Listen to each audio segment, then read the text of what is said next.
So welcome back, everybody, to Spirit Talkers. It's Jay.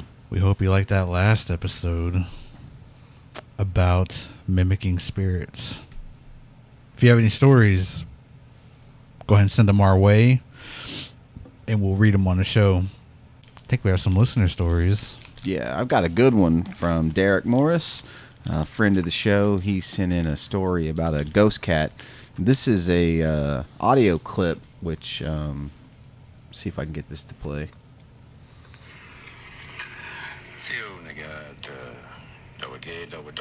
My name is Derek, and this is a little story I've got about Wayside Achiskili, ghost cat.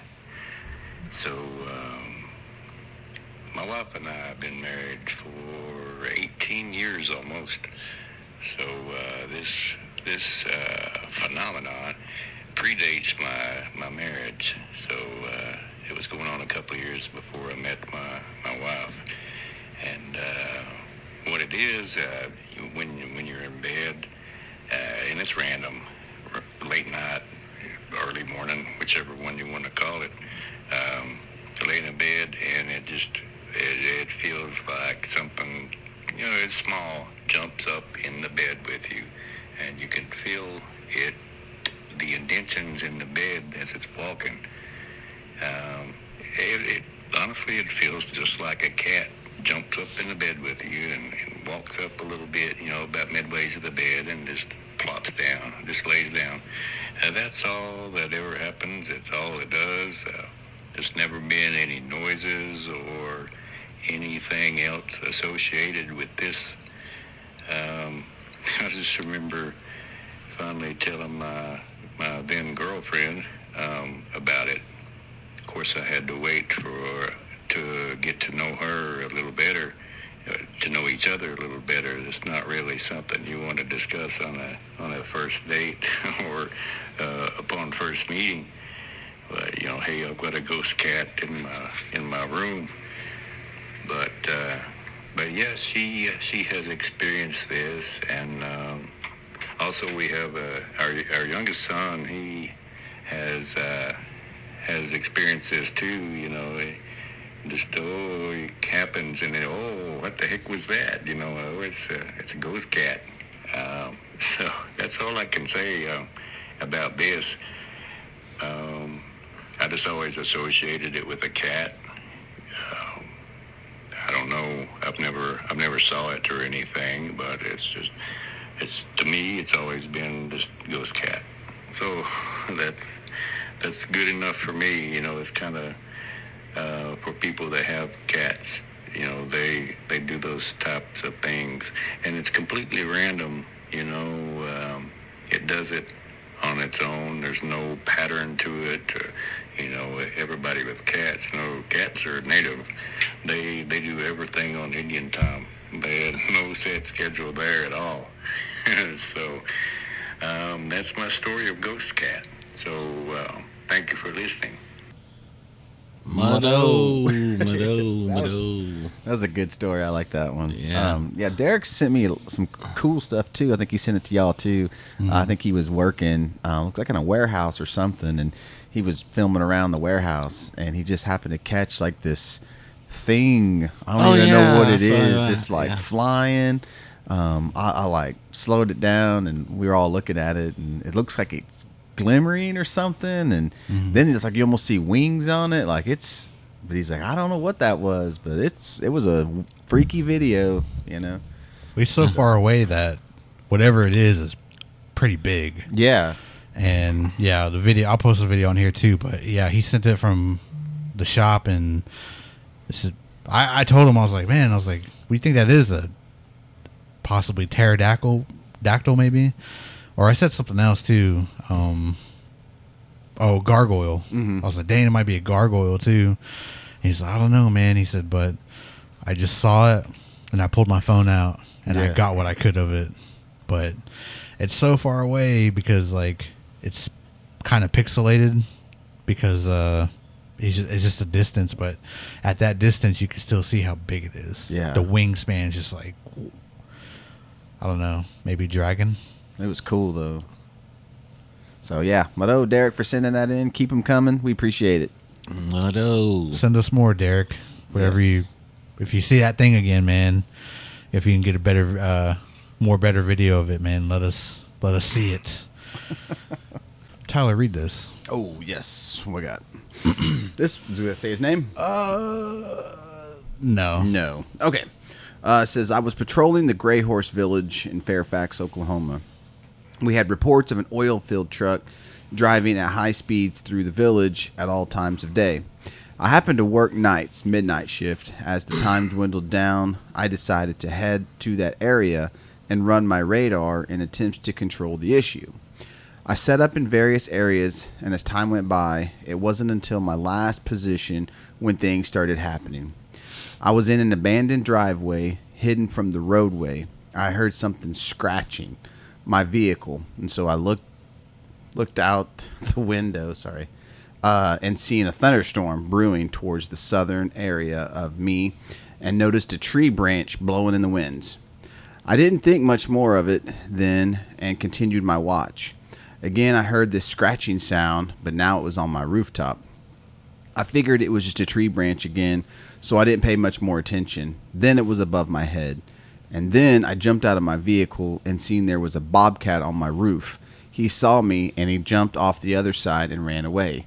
I chuckled to myself, clenching my chest like a joke, and I sat for a little longer and heard movement through the grass. And I thought, he's coming back to crawl on my car again. So I turned on my flashlight, looked out the window, and seen 5 sets of glowing green eyes. This spooked me, and I started my vehicle, drove up to the blacktop before I stopped and said, you know what? I have guns and knives. I went back and parked again and heard noises again, and this time turned on my spotlight. It was a group of deer walking next to me and eating. And again I chuckled and thought, well, it's the end of shift, I might as well head home. Once I got home, I ran inside and asked my brother-in-law, who was awake, getting ready for work, to come look at my vehicle just to make sure I wasn't just seeing things. He did, and he said, hey, did you see this? And I thought, oh man, he sees my prints from the bobcat. To my surprise, it wasn't bobcat prints, which it did have, but little hand prints like a toddler's hands. Now, mind you, I don't have kids around, and that would fit that description. And I had just washed my vehicle prior to going on shift. And I grabbed my camera and fingerprint kit to verify these prints. The pics didn't come out for those prints, but did for the paw prints. The handprint pics were distorted. Then I used the lift print kit, and everything was looking good, just like I had been taught to do. And I started walking into my home when a thought popped in my head for some reason, advising, you better look at that print before going in. So I did, and as I reached for my doorknob, the card had gone completely black. I shredded it and threw it in the trash at that time. I went in and tried to rest before coming back to shift that night. I couldn't wait to tell the guys at our shift meeting about my crazy night and the handprint. Dang. Does it say Fairfax? Yeah, it says Fairfax. Is that where that green-eyed is, Chris? Well, they're that in Pawhuska. Okay. And he said he saw like a bunch of green eyes. Can it be multiple? Really? Whoa. That's creepy. That's crazy too. Like he took the lift print and then it turned black. Mm-hmm. Dang, that's Little something. handprints. Oh, that's creepy, man. I don't like that. Does that ever show itself like that? Most of the stories I hear, it's just the eyes. You know, like I said before. You know, it can show up in your car. It'll be on side road. You know, in the bushes. You know, in the water. You know, it's like these eyes are just looking at you from different angles sometimes. So, That might have been. That was kind of older one, so that might have been for our service people. yeah. Service. I forgot what we called it. Yeah. Like tribal police and everything. So it might have been for that one. I don't know if he wanted us to mention your name, but if you do, let us know or let me know, and I'll say it on the next episode or something. My first year, I was in the Red Hall, It started with random noises I just assumed were coming from people outside or in the hall. The harder to explain taps and pounding noises that came from the wall behind my bed because it was the IT closet, especially in the middle of the night. Still, I brushed those off as someone being in there. Then one night I heard a flute playing low and soft, and it sounded like it was directly in my ear. It was sometime between 3 and 4 in the morning. My dorm was above this person, I'm not going to say, was above this person, so in the morning I asked him if it was him. He said no. It was always a joke that he played outside our window because he had a crush on my roommate. Again, I brushed it off as someone else or a vivid dream until I started seeing it. The first time I saw it, I was woken up to the sound of something hitting the wall behind my head. When I opened my eyes, it was standing over me, yellow like the sun. The features were soft and hard to make out, but it had long hair that was pulled back in a half ponytail, sunken eyes, a larger nose, and tight lips. I was startled and thought I must be still dreaming. I rubbed my eyes and it was gone. I didn't see it again until I drove to California for Thanksgiving break. It was about a 14-hour drive to my grandparents from campus, so I did a few hours in the dark before I stopped for the night. It wasn't back there consistently, but every few miles when I checked my rear view, I would see it sitting in my back seat. After that, the only time I would see it was in the back seat of my SUV when I was driving back and forth to campus during breaks. Until a Christmas break where it stood over my sister. She woke up to the same way I did at IA. In the morning, she started describing it exactly the same way I saw it. It didn't seem to want to harm me or her, so I just took it as a regular occurrence and got used to it. That is until my boyfriend at the time flew out to see me on campus. We were in my dorm, laying in bed, and there's a huge crashing noise behind the wall up against the IT closet. It was so violent that the heavy wardrobe on my wall shook forward and back. It was early enough in the evening that I could see if anyone in the common room knew what was going on, but no one heard anything. Just me and my boyfriend were the only ones to hear and witness it. I joked and said that whatever it was didn't like him, which might have been the truth. I saw it on and off my entire time at IA up until about a year after I graduated and moved back to Philly. It ended the way it began. I woke up to the soft, low sound of a flute in my ear and opened my eyes to a figure yellow as the sun standing over me. And then she just said, great podcast, guys. I enjoy the show and keep it up. But I went to school with her for a little bit. Any more people from IA, if you're listening, send in those stories. Because I know IA has always had a lot of crazy things happening. And so, we got one right now. Just kidding. No, I'm just kidding. Don't say my name. But yeah, send them in. I would love to hear different people's experiences at IA. I know there's a lot, probably, maybe, hopefully. So if you're listening, send them in. Don't be afraid. Mado for that story. I enjoyed that quite a bit. Mm-hmm. This is the one that he wanted our opinion on it. It's kind of a short one. Okay. It says, so basically I was still kind of young, and I remember sitting in the back of the roundhouse, and our dancers came in, and everything was going beautifully until one of our girls, won't name any name out of respect, started like dancing weird, and after a couple of minutes stopped dancing altogether. And when we noticed, one of the captains has walked over and asked her if she was all right, and she said yes. And it sounded like she was sobbing from what the captain was telling us. Anyways, after that song, we started up again, but this time we noticed she started looking around like she was scared. Then after that, she started walking towards the fire. We all got scared and everyone stopped, and the captains ran over and grabbed her before she walked in, and she started crying really loudly. They asked her what was wrong, and she told him that when we went into the rigging room that she saw something and that it was talking and whispering to her, and eventually it said it possessed her and it made her walk towards that fire. From what I heard, she was not in the right headspace to be dancing, so she had to get herself right before dancing again. But after hearing that, I was scared, and I always try my hardest to be okay when getting ready to dance. Let me give his name. Yeah. It says his name is Wakia, and I am from California, and he's Pomo. He says, thanks and love the podcast. And I'd also wanted to get your guys' opinions on it, if you guys know a lot about this stuff. Well, I sure appreciate, sending that stuff in. One thing people got to understand is, there's a difference between these powwows and these ceremonial dances. I can't speak for everyone, but, I know with us Muskogees, those ceremonial songs have a lot of meaning.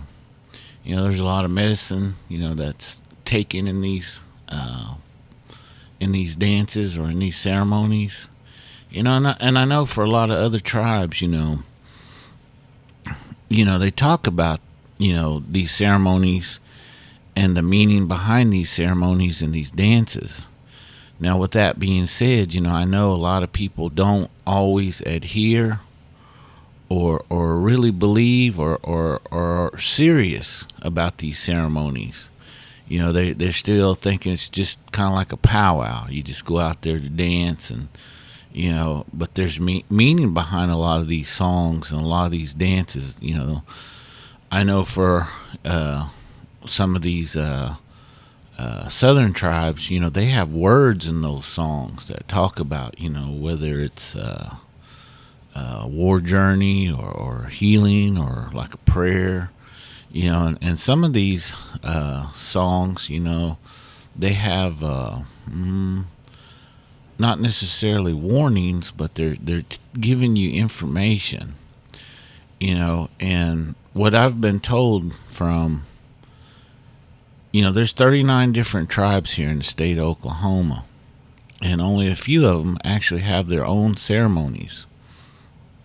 And I'll just say this much, they always say that, when you go into these kind of dance areas or arenas, as they might say, or the ceremonial grounds, there was an old way of thinking of entering these things. You had to get yourself right in the mind, body, and spirit. And with that being said, if you weren't always in that right perspective, you allow other things to come in. And, just like in this story, I felt like, he was saying that, he felt like maybe she got possessed or, maybe, and that's definitely a possibility because, on some of these ceremonial songs, it's talking about, protecting ones from these negative forces, and some of these songs talk about, how to call upon the Creator in, certain ways and doing certain things. Now, with that being said, if you're proclaiming or announcing these things and you don't mean it, those negative things are standing by and listening. And if you don't have the faith, you might as well just welcome them in, because they're going to come in just to show that, it's got power, that this good one, can be defeated, and how he can defeat them is by taking you. Again, that's why they were always serious about that. Nowadays, that they'll say those words, but they don't back those words up. A long time ago, if you weren't right, they would ask you to sit down or to leave. But nowadays, you go to these ceremonial dances, and it's very, I don't know what you would say, is lax a word? Laid back more. They allowing a lot of things in there that those old ones would not allow. And the perspective back then was, however you act you know, you can affect everyone within your tribe or within that ceremonial group. You know, so that's why it was important for you as an individual. If you loved your family, you loved your people, you loved your community, you would adhere to those rules. Because however you behave is what would act, you know, that's what would be put in motion. And so, you know, from my understanding from this story, you know, maybe that was part of it, because he already admitted that maybe she wasn't in the right mind, and you're starting to play with these supernatural things. They don't know you're playing. They don't know, or do they care? Especially if they're negative forces, because they're there to cause harm and everything like that. So you're allowing them, you're giving them power when you're not acting right, when you're up there preaching when you shouldn't even be talking, you know. And that's, you know, that's not only in, you know, our ceremonial ways, but in these church ways too. You know, if you aren't doing right, then you shouldn't try to lead other people, you know. So I'll just say that much. Yeah. We kind of discussed that too, because I mentioned that to Chris, and I remember the discussion we had about what Chris just talked about having like an animosity or negativity, or even like drinking a lot, I mean, substance abuse and all that, and how they spoke of back in the day that wasn't allowed, you know. And like he said, sit down or leave, you know. And it makes a lot of sense, because when we do like investigations, like you tell us to like come correct, like don't indulge in like anything crazy, or don't have like any of these like I don't know, hateful thoughts or anything like that, because they feed off of your energy. Yeah, those evil beings, that's what they want. You're giving them nourishment. Mm-hmm. You're giving them that power. And if you're weak, you know, maybe you're sad or mourning or depressed, these things are going to have a heyday with you when you come into their realm. Mm-hmm. Yeah. And so I guess that's our opinion. Yeah. Tyler, you got anything? No, I just know what Chris was saying too. Like, you know, you got to come, you know, with a clean mind and a clean body. I know they'll tell you on a lot of the ceremonies, like, you know, no drink, no drug, no women for 4 days before, you know. And I've been to some ceremonies too where they'll make you wash off before you even step in the ring. You know, they like I said, they want you, your mind, your body, your spirit, all clean. But it's kind of funny too, because it's like, you know, you could have a kind of a bad day or whatever, but then you go down, you know, to the ceremonial grounds or whatever, and almost like all that just goes away. You know what I mean? It's a very welcoming. It's very like, I don't know. It's just people are there. They all are there for the same reason. You know, I haven't had any negative experience ever, you know, down around there. So I can speak from experience that, yeah, you got to come clean. Yeah. You know, on those ceremonies, I don't care whether it's these dancing ceremonies or taking medicine or these prayer services. You know, there was a lot of hard work in these ceremonies.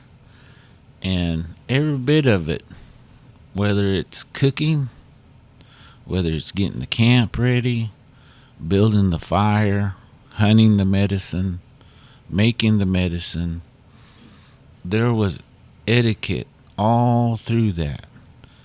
And the main thing that you had to put in all of this is love. And we don't talk about that anymore. You know, we want to be movie stars, and we want to sound good and sound keen and look the best and judge everybody.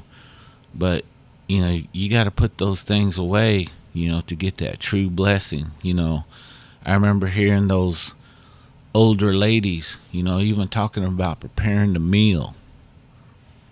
You know, what you put in that meal is what everybody's going to ingest. If you have hate, you don't want to be there, you're miserable, then that negative goes into that food. People eat that negativity, and it just feeds everything. But if you go back and you say, I'm doing this for my loved ones, for the people that I care for, I'm going to make sure it tastes the best. I'm going to put everything. It may not be the best meal, but whatever you put that love in there, that good feeling. When they eat it, they can't help but feel good. That helps the dancers. It helps the singers. It helps the people that are putting these camps together. It's the foundation, and everything's built on top of one another, and it carries in that good way. So again, even the little things that you think may be minute or aren't important, they are. It just makes sense. Like, that's just stuff I remember hearing. And then, like, my dad would help cook with, I think, Larry Goodfox. And for, like, the meals and stuff, or funerals and stuff. And I never heard, like, any bad things about it. He would just say, like, I gotta get up in the morning and I gotta go cook.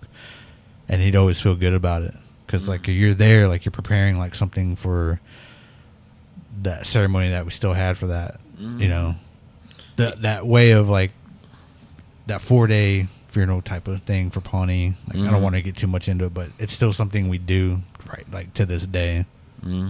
Even those water carriers, whether it was for ceremony or whether it was for church, when they brought that water in, they would pray over that water, ask for good things, in that water. So somebody might be thirsty, they might be sick, or they might be feeling bad or feeling sad, or in mourning. When they drink that water, that prayer that you put into that water might help them. And that water carrier, had to live right too, right before, whether it's church meeting or whether it was these ceremonial meetings. What they put into that water, again, it's the same thing. They got to put that love, got to put that spirit into that water. So whoever might need it will get what they need. Tyler? I agree.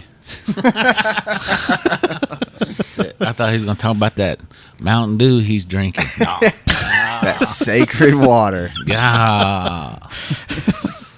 So he prayed over that. That's right. QT that way. Well, when he opened it up, it's like the Creator whispering his name. Tyler.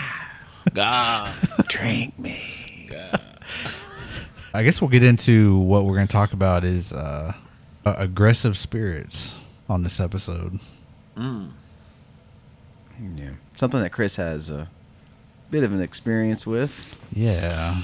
Yeah, I told this story before. I went to a house one time, and it was getting fixed up. We're trying to sell it, but all the windows were boarded up. It was a pretty good sized house and had an upstairs. And when I walked in, when I shut the door, it was pitch dark in there. And as soon as I shut that door and I took a couple steps forward, I felt like something hit me in the throat. Punched me. Because I felt it hard. And when it punched me in the throat, it made me step back. It made my eyes water, and it choked me up. And, at first, I knew it was an old house, so I thought it might have been. Here in Oklahoma, we get these great big old locusts. They're probably about, 2-3 inches big. And they got those real fast wings, and they can fly and hit hard. And, it made me stumble back. And I remember trying to catch my breath and kind of trying to figure out what's going on. And I was looking around, and I started kind of swinging around because I thought, again, it was maybe some of those locusts. And I felt like something hit me in the cheek. And then I felt something kind of grab me by my neck. And I could feel like those thumbs on my Adam's apple. And any of you guys wrestle or anything like that, you'll know that feeling. And again, I felt it, and I started swinging my arms, trying to, if it was someone that had me by the neck, I was going to try to break that hold, and I was swinging around, and I felt like I hit something. I felt my back of my hand, kind of graze something. And anyway, by the time, I was able to kind of settle down, and I got my phone off the ground, and I put the lights up. There was nothing in that room, and I didn't hear anything else, like run off. I went all through that house, and I didn't see one thing in there. There wasn't nobody upstairs. There wasn't no one downstairs. There was no furniture. There was no bugs. There was nothing in there. And anyway, even to this day, I can't say what it was, but in my mind, I knew that must have been a spirit. And I remember leaving pretty quick after that. And like I said, it got me good. But I'll be back one of these days. No. I'm going to go train. I know it. I'm going to walk in that spirit world and sucker punch him. No. Oh, there he is. I say, what the 5 fingers say to the face? No. Was there any stories about that place before you? Yeah. The reason I was there was because they were saying that, during the remodeling portion of it, a lot of the I don't know, like carpenters, I guess that's what you call them, people that fix up houses, they all had experience, something kind of scratching them up, slapping them around. It was kind of crazy story, when I walked in there, before I walked in there. And it ran off a lot of those what they call them, contractors. And it was hard for this family to try to get it remodeled because he was always running people off. And so anyway, they asked me to come by and check it out. And I thought, well, that's pretty cool, go in there and check it out. But like I said, as soon as I walked in there, I mean, it started right off the bat. I mean, there was no hesitation. There was no trying to call nothing out or sitting there all night or anything. It stepped up and went to town on me in there. But again, it don't know me. No, I'm just kidding. I'm a Skokie. I know it. I was about ready to go back in there, boy. But yeah, this episode's about aggressive spirits, and there's tons of stories out there, about these kind of spirits, and there's a lot of historical ones as well. You can find a lot of information on this. One of the stories that I wanted to talk about, it's kind of a long story. And just for our listeners, I'm gonna kind of give you a word of warning. It is kind of how you say, very aggressive story. So again, I'm giving that warning out right now, about this story. And here it goes.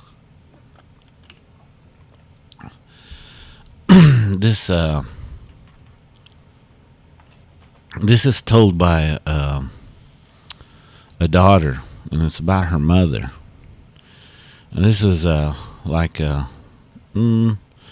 probably in early or late 1800s, into the early 1900s. You always hear about, the Trail of Tears. A lot of tribes were moved here to Oklahoma, and of course a lot of people lost their folks. A lot of people were orphans when they got here, and when that happened, they became wards of the state, and sometimes they would get adopted out to white families or non-native families. And a lot of these families would really mistreat our Indian relatives like this. This is a very common story throughout Indian country. You know, this lady, you know, she was a little kid, her sister. They were adopted out to a non-native family. And this family was, the man of the house was very mean to these children, these two girls. And the wife was even worse. They would take out their hatred and their anger. They would drink and take it out on those kids, these poor, defenseless Indian kids. You know, and just to make a long story short, they were very abused, mentally, physically, in this home. And the youngest one died because of the abuse that was put on these two. And the older girl, you know, she was able to live, you know, and when she got old enough, she ran away. And she stayed away, you know, from these two. And sooner or later she got married. She married I'll just say a different tribe here in Oklahoma. And anyway, to make a long story short, you know, they started beginning to have their own family. And you know that her husband was a hard worker. And you know, he provided pretty good for them and their kids.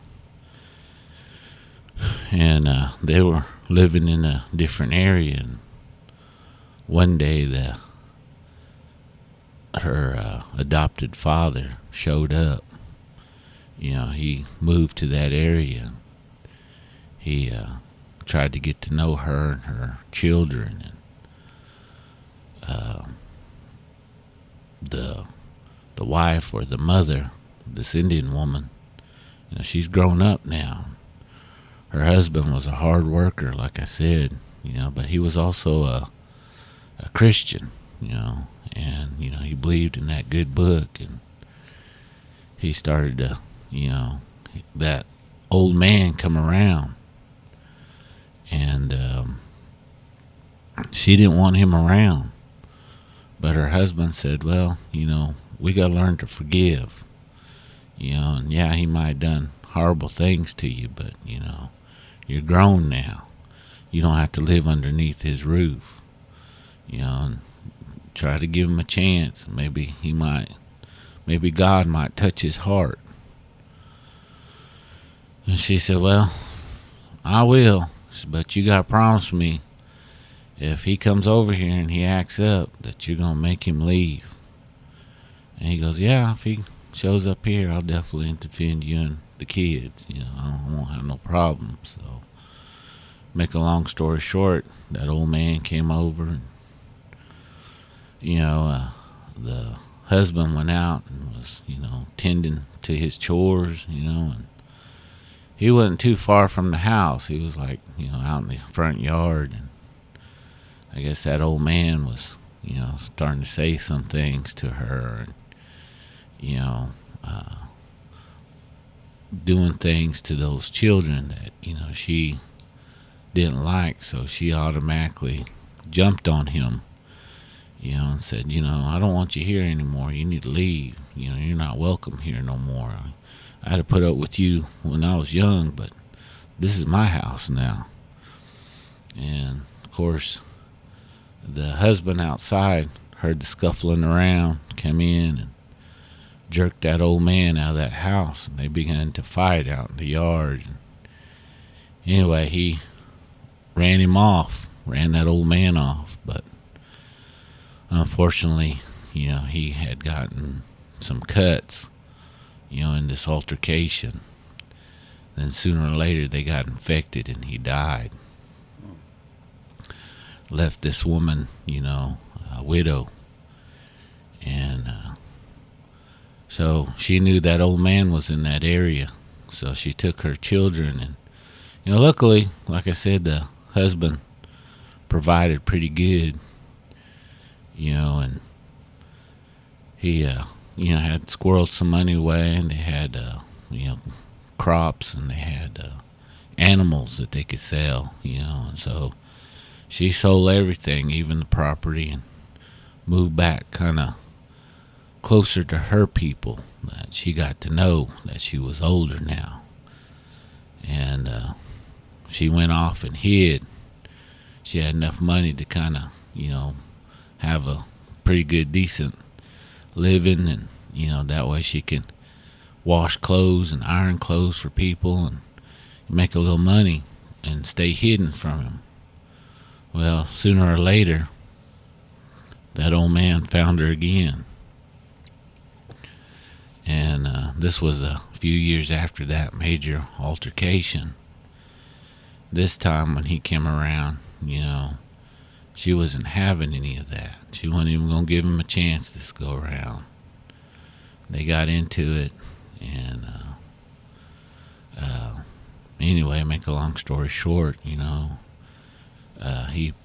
kind of scraped her up pretty good, and there was some bystanders coming by, and they saw the altercation, and anyway, sent him away, but he had knocked her down, and her back of her head, had a hole in it, started to bleed, and her oldest daughter, which is the one that's telling the story, her mom always had this special scarf that her father had given her. And she took that off her neck and tried to, stop the bleeding, tied it around her head, but, it wasn't just going to be a matter of time for her to just bleed out. And she was telling the daughter that, don't ever worry. She said, I'll always be around. I'll take care of you. Even when I step into that other world, I'll be there for you. This isn't the last that we'll see each other. Then she passed. Of course, they didn't have a whole lot of money, and that daughter wasn't that old, but she was old enough to, to start work and, start getting on her own and taking care of her siblings, and they buried that mom, best way they could. And, that scarf was still wrapped around her head when they buried her. And so, with what her mom had left her, she was scared that old man was going to come and do something to them. So they moved to a different location.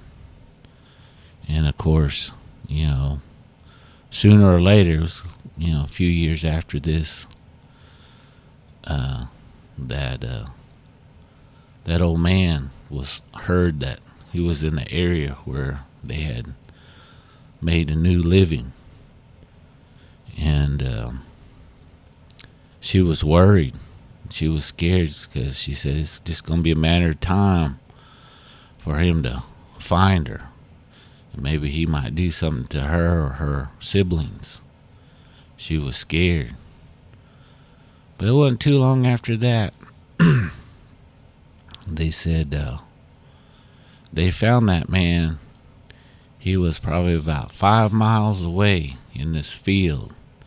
Looked like he had set up camp, that he was sitting there.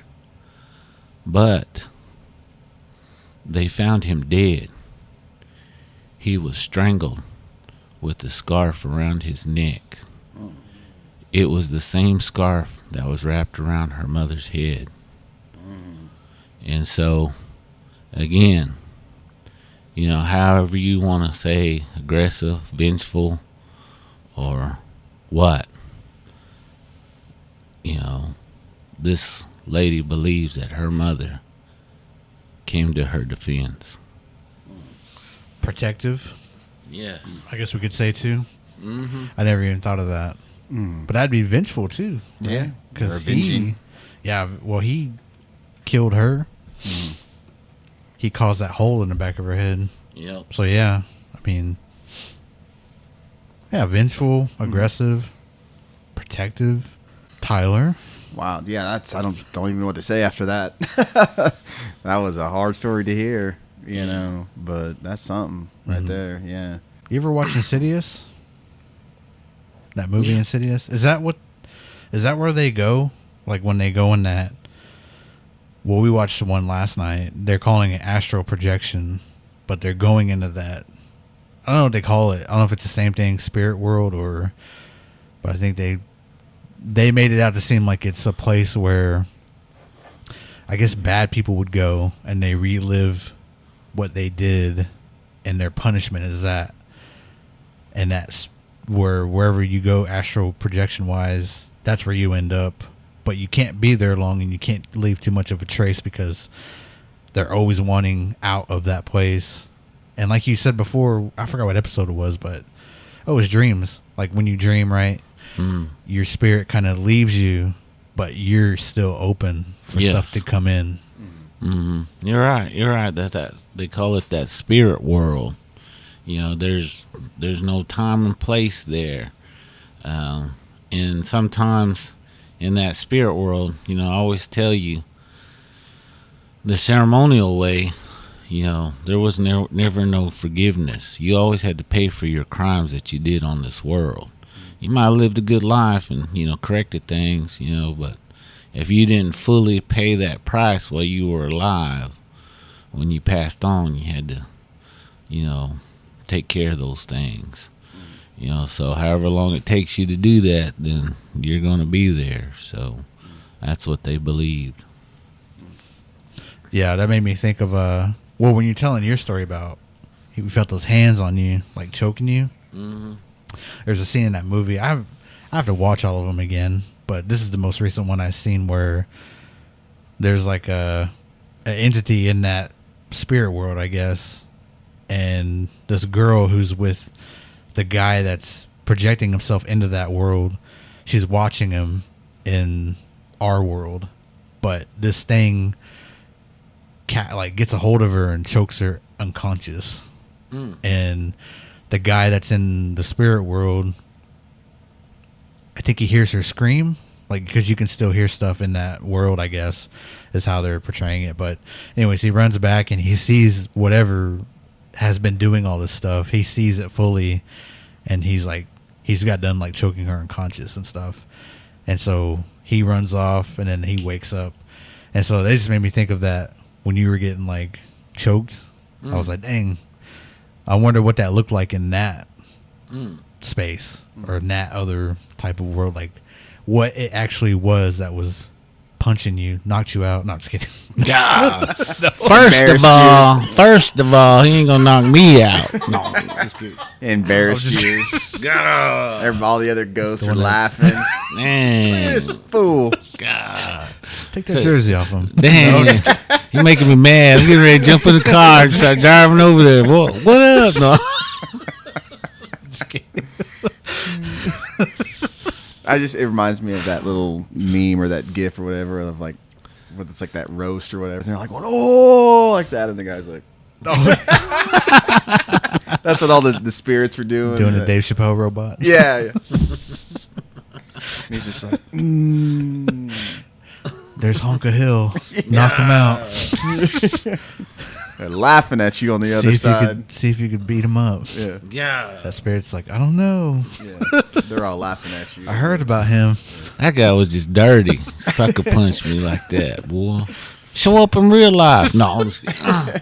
I'm calling you out right now. You Not hear here, me? not here. Yeah. So we were breaking that table right here, right now. We're picking up that chair. We'll 3D him. That's right.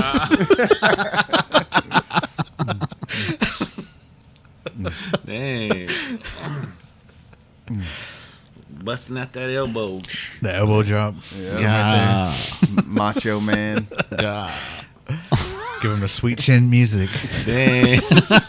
Chris in the corner loading his boot. Yep. I'm sorry. They made me do it. I love you. Dang. Ding.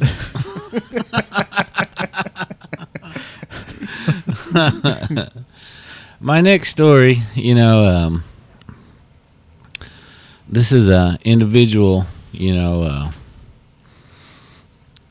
they sent this story to me, and this is up north, and this is where they have caves, and anyway, this tribe believes in these caves, that there's a certain cave that there's a being in there that you can kind of go to, and you can leave offerings, and if you need to, I guess how you say, witch somebody, you go there and leave something of that person, and ask it to do things, and anyway, supposedly in this area, everybody kind of knows of this cave and where it's at.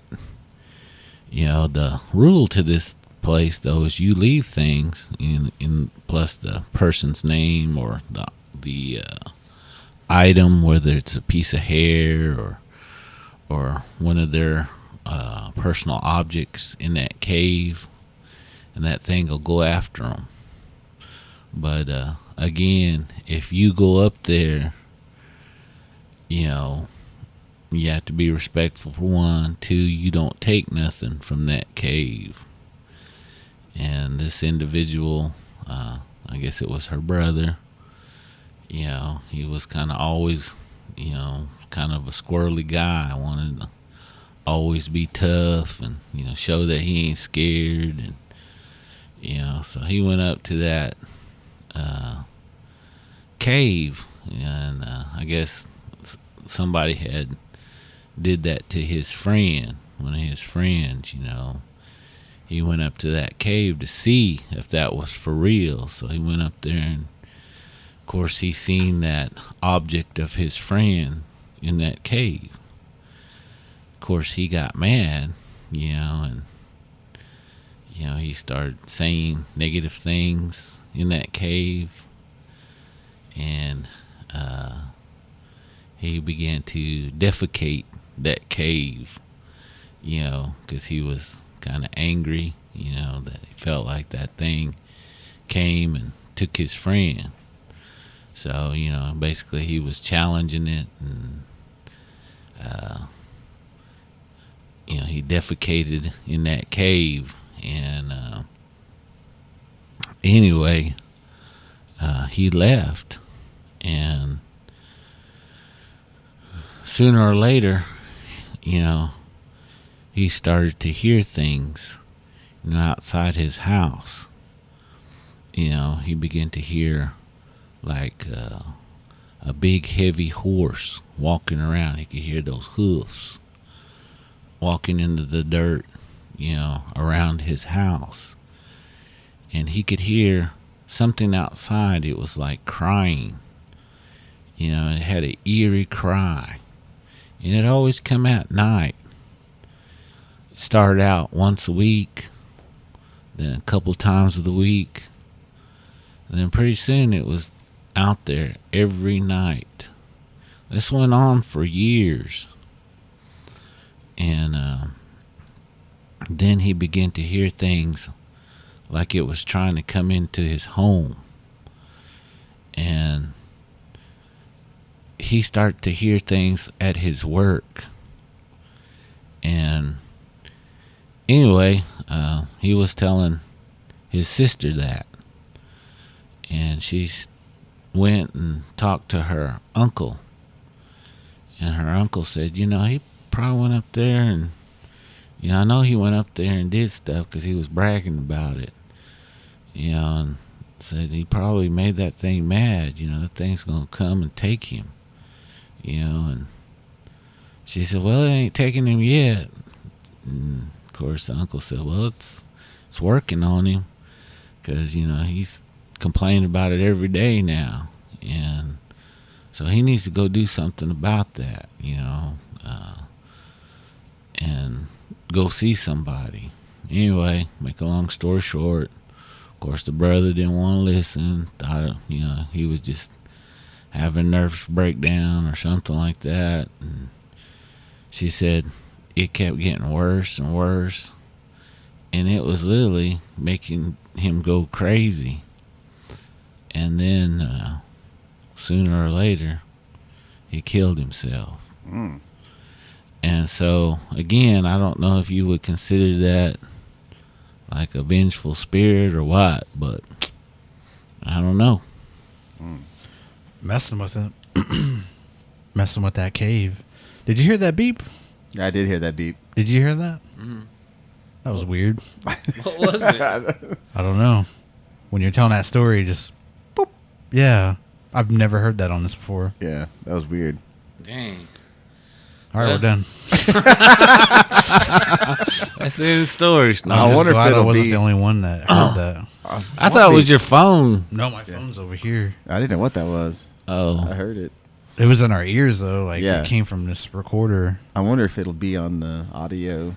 That's what I want to look back and see if it's on there. Note that 1 time. minute and 12 seconds or something like that. Well, like I said, these are some pretty wicked stuff that we're getting ready to talk about. Yeah. So. Yeah. All right, see you later. No. Dang. Yeah, that was surprising. I want to run that back. If I'll let you guys know if I hear it. Yeah, let me know. That was weird, man. I've never heard that before in this. It was just like beep. Yeah, it was weird. And I looked at you, but you were looking at him, and I was like, oh, dang, maybe I'm tripping. No, I heard it. I was just Yeah, I heard it too. I thought it was your phone, though. I thought, All right, yeah. I've heard our phones. I've never Yeah. made any noises like that. And it was in our ear, like directly in our ear. So Yeah. I was like, dang, should I bring it up?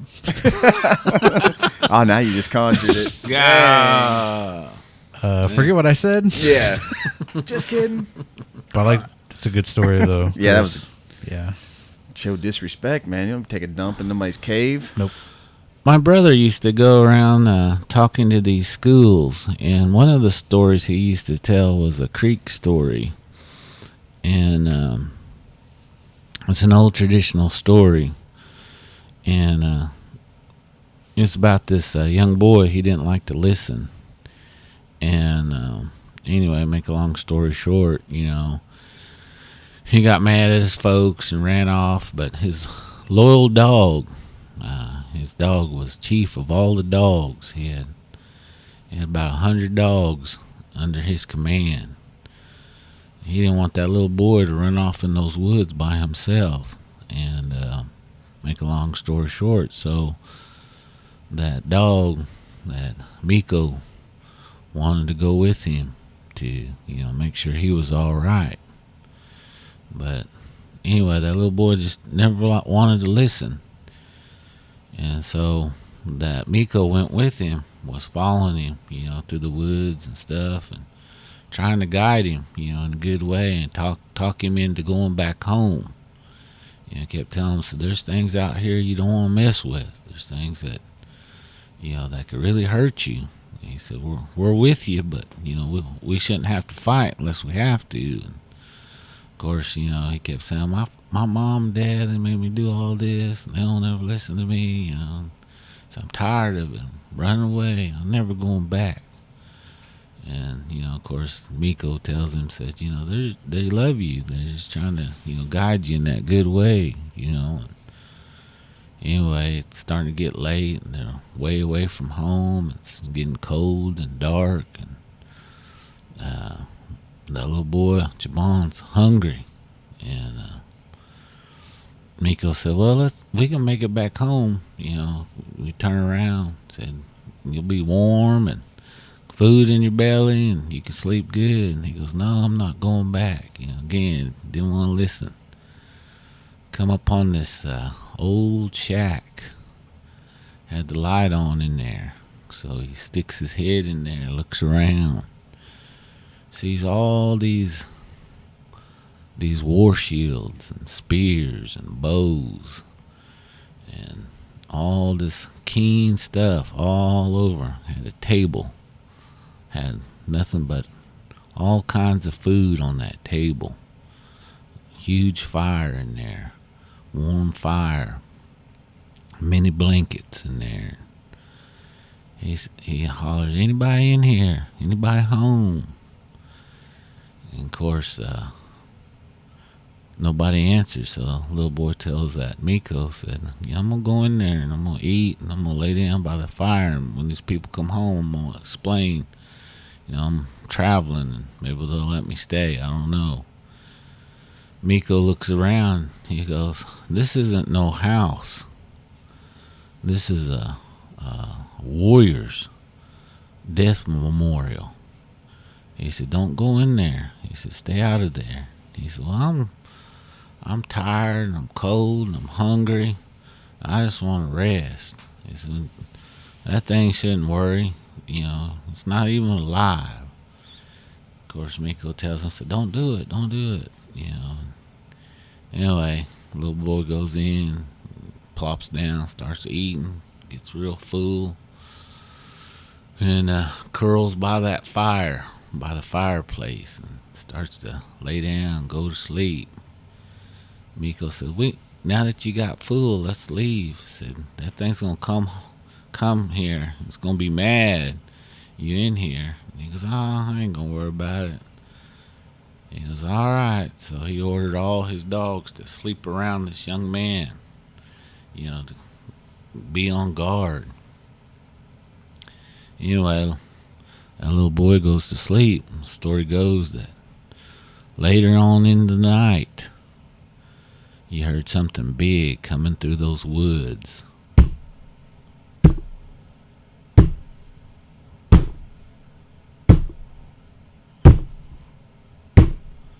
And it stops. And it notices that they're in their home. By this time, Miko gets up, orders his dogs to be at attention, to get ready. It's going to be a battle. They know it. So he tells Chabon, he said, that thing is outside. It knows you're in here. And it's probably going to come in here. He said, we're going to try to hold it off, but you need to run home. You need to run home to your family while you can. We'll hold it here till the best way we can. Pretty soon you hear those.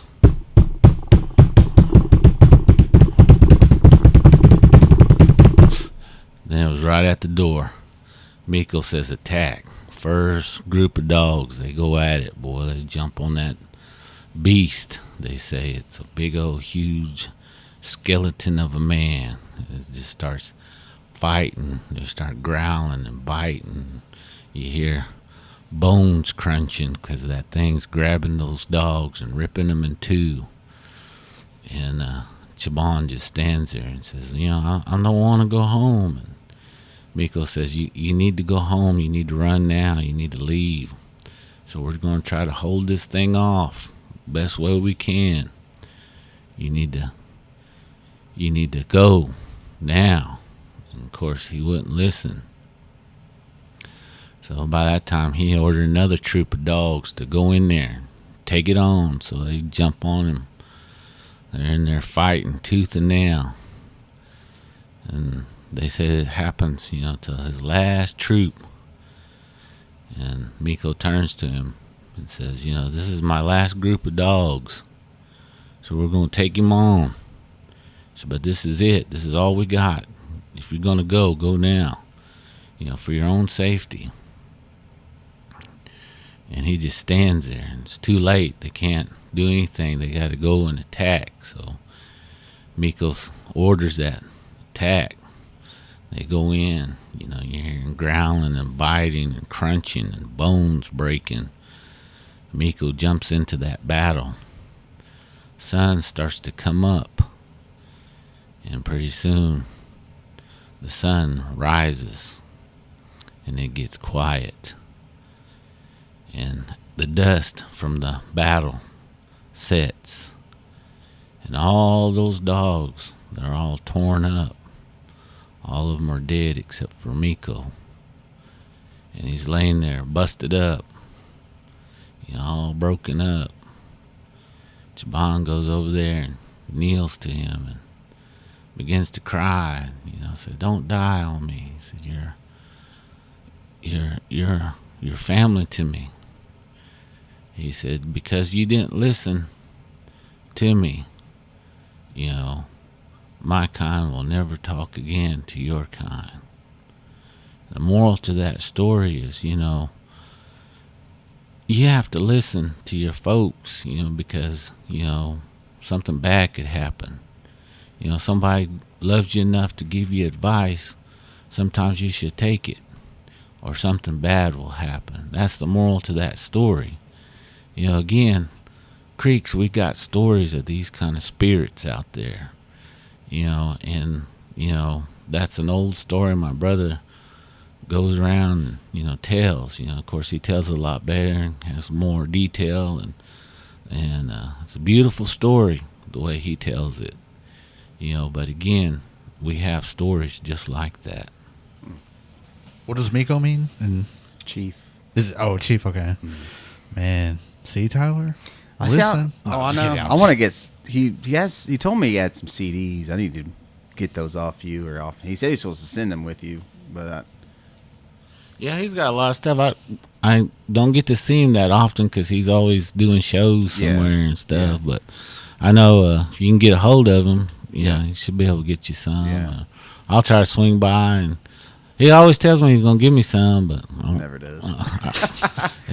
He always says, "I just gave my last copy to so and so." But all those stories, they're real traditional stories, which I'm shocked. I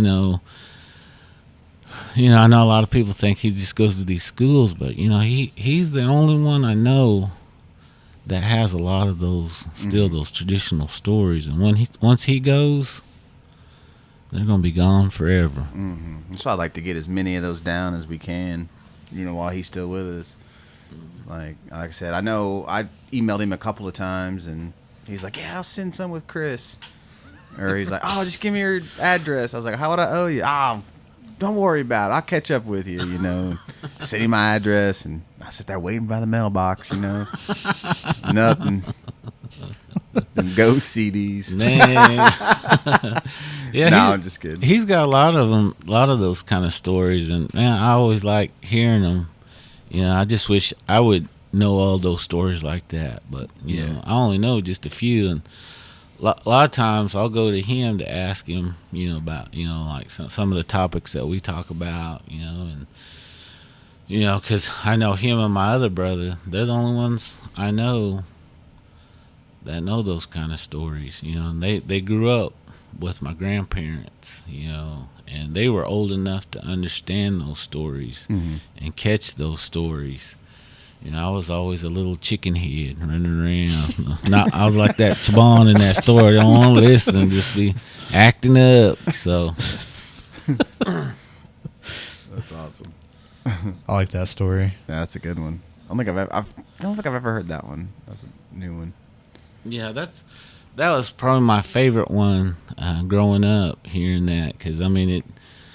You talk about those little houses that you see at our cemeteries. Yeah, that's what those are, and it has a lot of meaning. Yeah, and in that story, the full story, you get why they do those. Yeah, and so, but those stories are super long, though. Yeah.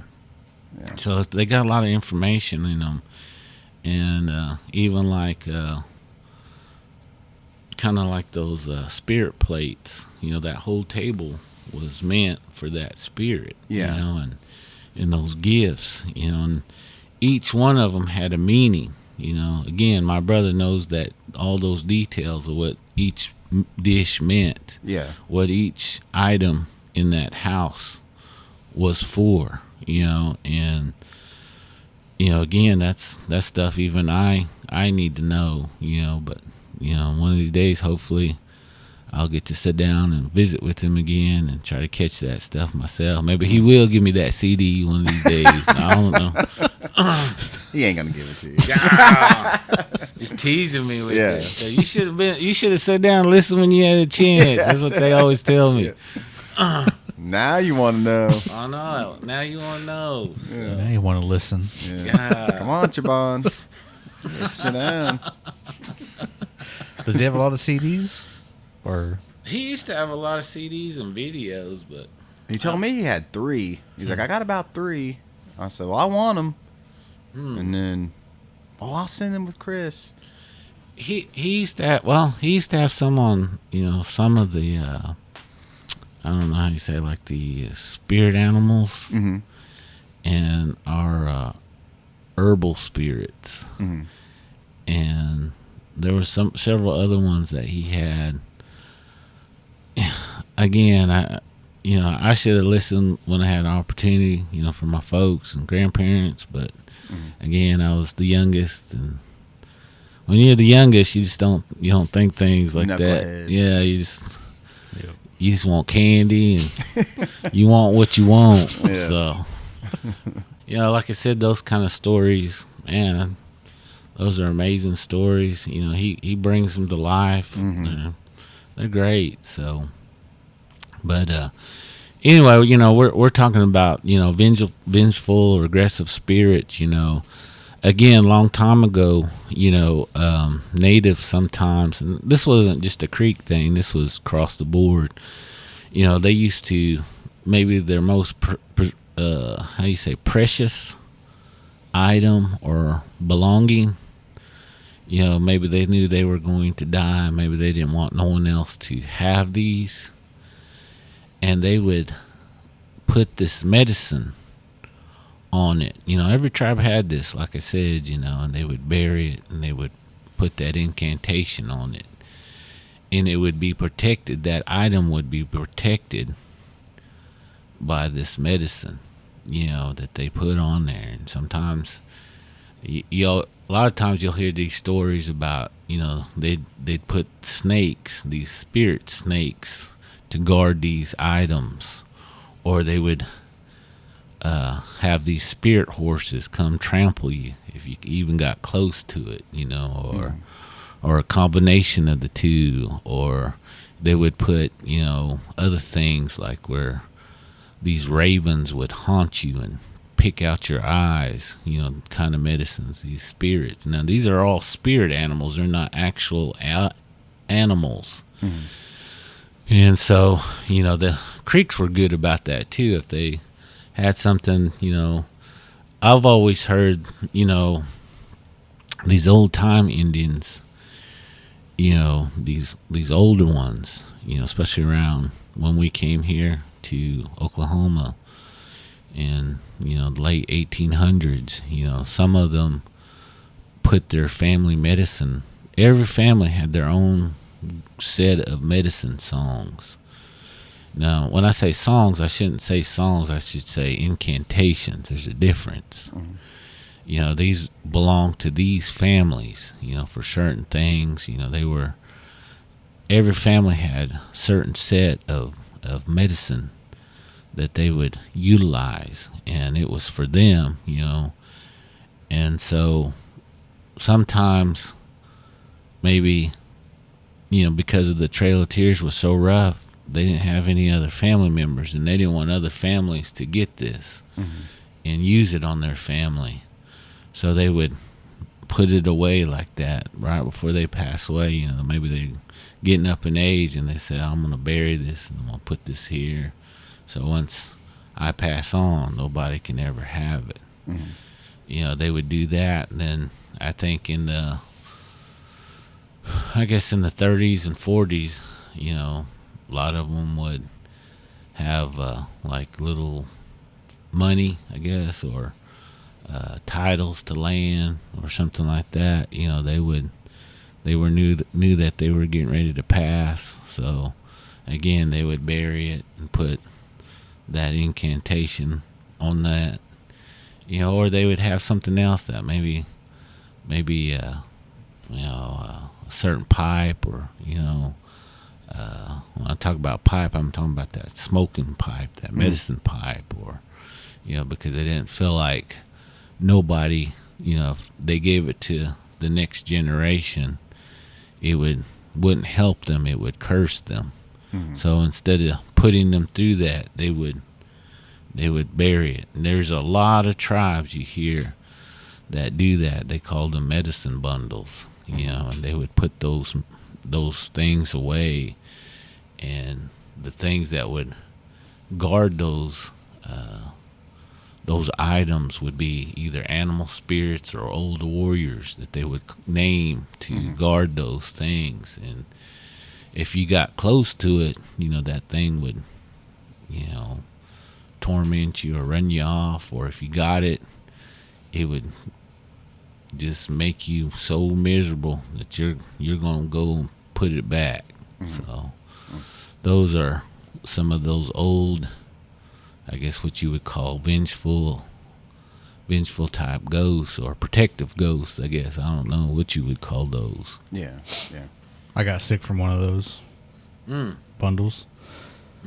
I think it's because, I guess it wasn't part of my family's, I guess, because we had different bundles. Each band and family had their own bundles and stuff, but it's this museum in Nebraska, and it was when I helped build that Earth Lodge back in 2010. And then me and Zach went to, man, I couldn't even tell you where this museum was, but it's out in the middle of nowhere in those cornfields. And it kind of looked like the Roundhouse in Pawnee, but I guess like they built this museum over a Earth Lodge ground. And so when you go in there, like it's the original ground of an Earth Lodge, but they have just paintings and history, and they have bundles in there. And I remember I think they had 3 in there. They had one that was like, just covered up and whatever they covered it up with. But there was one, I looked at all of them because they're just hanging up in this plastic case, and there's lights on them. And so I remember I looked at all of them, and there was the last one I looked at, man, it was, I didn't really feel anything on any of them until like I went to that last one. And I remember just standing there, and I was like watching it, and I was looking at it, and I swear it just got to a point where it was like moving, like it looked like it was breathing, and it was like taking in air and blowing, or like pushing it out, and it like a heartbeat or something was inside of it, and it like it wasn't like super noticeable, but I could see it when I was looking at it, and I didn't know what to think. I was like 21, maybe 20. I know too much about our bundles and history and stuff like that, but I just remember like watching it, and then I don't know, I just got this sick feeling, like, and I had to throw up. And we were on the road all day, so we didn't eat anything or hardly drink anything. And so I just remember like running to the bathroom, and I threw up like acid, I guess. Yeah, I was like, I threw whatever I was feeling sick from, I threw it up in the bathroom, and it kind of freaked me out. And I remember like I went to Zach, and I was like, I think we gotta go, dude. I was like sweating, and I just felt awful. And I told him what happened, and I was like, I don't know, dude. I told him that story, and he just said like, I don't know either at that time. I'm sure he knows now, but from what I understood back then, it was like, it probably just wasn't a part of your family, so maybe it felt a certain way, like threatened towards me or something. Mm-hmm. But still, like I saw it almost like breathing, like it was alive. And so there was somebody else that had that same experience too with another type of bundle, but they didn't get sick. They swear up and down it was like just breathing, like a heart was in there or something. Dang. And so I don't know. I just I always remember that time, and I was like, I don't know. I just put it as like, it probably wasn't my family's or anything, and it was just protecting itself, maybe whatever was guarding it too. I don't know. Yeah, you never know, especially like I said, I know there's a lot of tribes that did that, you know, for whatever reason. I know, I'll just say this much. It was around in that Portland area. They have a hill off in that area where I think it was 27 nations buried their bundle on that hill. Because, you know, again, a lot of them were, you know, very few in numbers, and some of them just knew it was coming that time where they had to put those bundles away. And, you know, I know there's a lot of tribes out there that have done that, you know, but that place that I'm referring to right now, I mean, when you go to that place, like you were saying, you know, you can just feel it. It's just, you know, that's old medicine when they lived right, when they knew those things, when they did things right, you know. And, you know, you can't help but just get that energy off of those things. And that hill that I'm talking about, man, it was like electricity going all through your body when you went there. And it was just an amazing place, you know. And I was shocked because that was the first time I ever heard that, you know, these tribes, you know, growing up around creeks, you know, I never even fathomed of that happening. But, you know, coming to understand Native American history, you know, some of them, they did that for a good cause, you know, and I can understand that now that I'm older. But when I was young, you know, I couldn't understand why they would do such a thing. But, you know, again, you know, that happened, and I know that happened, and you know, again, that's kind of a situation where, you know, I always say there's good and there's bad. This is kind of the part where it's kind of good, you know, to protect those things that really need to be protected. So, you know, I'll just say that much on those. So everybody know where to follow you guys. You can follow me on Instagram, TikTok, and YouTube at Christopher Honka Hill. And on Facebook, it's Christopher Hill. Muddo. Yeah, you can follow me at Tyler Randall on Facebook. You can also follow me at Skoden_cinema. And I also have Pump Action _podcast on Instagram as well.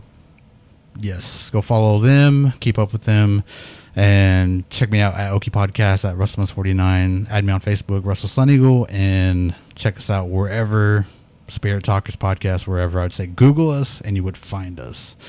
So, till next time, everybody. Smudge on up.